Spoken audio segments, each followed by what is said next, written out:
Halo teman-teman, jadi di pertemuan kelima di dalam kelas MDRT Mentoring Program ini, saya diberikan satu ilmu tentang bagaimana kita harus bisa membangun trust kepada prospekan atau calon nasabah kita. Jadi hal utama seseorang beli asuransi kepada kita, alasan utamanya adalah karena mereka sudah percaya sama kita. Nah, di dalam konten Instagram feed saya yang baru saya upload, nah ini akan saya share nih. Jadi ada satu urutan atau skema bagaimana seseorang yang tidak tahu produk asuransi kita, pada akhirnya mereka akan membeli polis asuransi kepada kita. Nah, kan kita sering nih, terutama para pebisnis agen baru atau agen-agen baru yang mengeluh, waduh jual asuransi itu sulit, closingnya lama, nggak bisa laku-laku, saya udah coba prospek tapi kok belum tanda tangan juga itu calon nasabah saya. Nah, ini nih teman-teman, kita harus menyadari dan mengetahui satu skema perjalanan bagaimana seseorang prospekan itu bisa menjadi klien kita. Jadi nggak ada nih yang namanya ujuk-ujuk tiba-tiba kita datang kepada prospekan, tiba-tiba mereka langsung tanda tangan surat pengajuan asuransi jiwa. Ya ada sih, tapi kan cuma 1% kemungkinannya. Jadi kita harus mengetahui nih. Yang pertama adalah ada yang namanya proses yang tidak tahu, jadi tahu, kemudian kenal sama kita. Yang selanjutnya adalah suka sama kita, baru yakin sama kita. Sehingga mereka mau membeli polis asuransi kepada kita. Nah, berhubungan dengan materi MDRT Mentoring Program pertemuan kelima, bagaimana kita bisa membangun sebuah kepercayaan kepada nasabah atau calon nasabah kita harus memikirkan ini nih strategi-strategi di setiap skema atau urutan yang pasti terjadi pada saat proses selling, yaitu dari tidak tahu kita harus memberitahu kepada mereka. Dan di era-era seperti sekarang ini, di era online seperti sekarang ini, akan sangat membantu kita untuk kita memperkenalkan diri kita sebagai pebisnis asuransi, yaitu dengan memberikan value-value apa yang bisa kita berikan kepada calon nasabah kita atau kepada masyarakat Indonesia. Nah, kita branding nih diri kita di media sosial yang ada. Teman-teman bisa menggunakan Instagram, bisa menggunakan Facebook, bisa menggunakan Twitter, bisa menggunakan YouTube, atau bisa menggunakan media-media chatting yang lainnya seperti WhatsApp atau Telegram, atau Line mungkin untuk anak-anak muda. Nah, dari tidak tahu, kita memberitahu sehingga mereka jadi tahu. Dari yang namanya mereka tahu, maka mereka akan mengenal. Nah, tantangannya adalah bagaimana membuat calon prospekan atau market kita yang sudah tahu sama kita jadi kenal sama kita. Nah, kita harus membuat sebuah strategi di mana kita harus mengisi konten-konten yang istilahnya tidak hanya satu arah, tetapi dua arah. Yaitu gampangnya kita harus melibatkan mereka di setiap konten yang kita upload di media sosial kita. Jadi tidak hanya kita memberikan sebuah konten yang istilahnya menggurui, tetapi kita membuat konten yang bersifat dua arah, yaitu seperti tanya jawab, melibatkan mereka seperti itu, sehingga lama-kelamaan mereka akan mengenal kita. Lah, kalau kontennya bagus, kalau interaksinya bagus, menarik dan lucu, mungkin tidak berat materinya, ya mereka yang kenal akan menjadi suka sama konten kita dan terlebih kepada pribadi kita. Kalau udah suka nih, maka kita bisa memulai proses yang namanya proses promosi. Kalau menurut saya, promoting your product. Kalau saya kan produk saya kan di bisnis asuransi, yang pasti saya pelan-pelan akan membantu mereka untuk semakin mengenal apa yang namanya asuransi, fungsinya apa, kegunaannya apa, kelebihan apa, kekurangan apa, terus kapan waktu yang tepat beli polis asuransi. Nah ini nih, jadi di saat suka menjadi yakin karena ilmu-ilmu yang saya atau info yang saya sharingkan ternyata masuk akal semua. Ada fakta, ada data, ada testimoni dari nasabah saya yang dulu mungkin, sehingga mereka yakin kepada saya seperti itu. Nah, di yakin ini ada satu poin penting yang bisa kita lihat, yaitu orang akan yakin kepada kita, artinya mereka percaya sama kita. Nah, kalau udah percaya pasti akan ada kemudahan untuk kita bisa menjual produk kepada mereka, atau di bisnis asuransi adalah tanda tangan surat pengajuan asuransi jiwa. Jadi calon nasabah atau prospek tidak akan ragu lagi untuk membeli polis asuransi kepada kita. Nah ini nih buat para newbie nih, agen baru.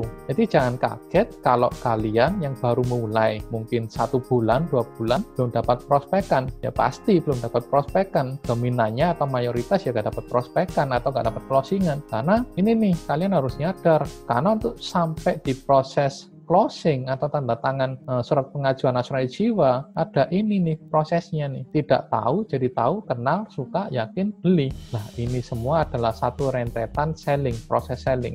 Makanya saya kasih saran, ikuti prosesnya saja, dinikmati nanti hasilnya. Pertama harus mau ikuti prosesnya. Nggak ada satupun bisnis atau jual dagang barang apapun, ya yang tiba-tiba kita datang ketok pintu, tawarin langsung oke, saya beli. Ya mungkin sedikit ya ada lah, tapi jarang banget. Mungkin kemungkinannya cuma 0, berapa persen ketok pintu orang langsung mau beli. Jadi perlu disadari bahwa untuk setiap produk apapun, nggak hanya asuransi, itu ada yang namanya proses selling, dari tidak tahu sampai akhirnya jadi beli. Nah ini nih solusinya buat kita supaya kita bisa semakin istilahnya apa ya, semakin jago nih di dalam setiap proses selling ini. Yang pertama dan yang utama adalah kita harus meningkatkan ini kompetensi kita di bisnis yang kita jalani atau di bisnis asuransi kalau saya. Jadi kompetensi itu maksudnya apa sih? Jadi ada beberapa poin yang kita harus bentuk di diri kita di dalam hal kompetensi. Yang pertama adalah attitude kita.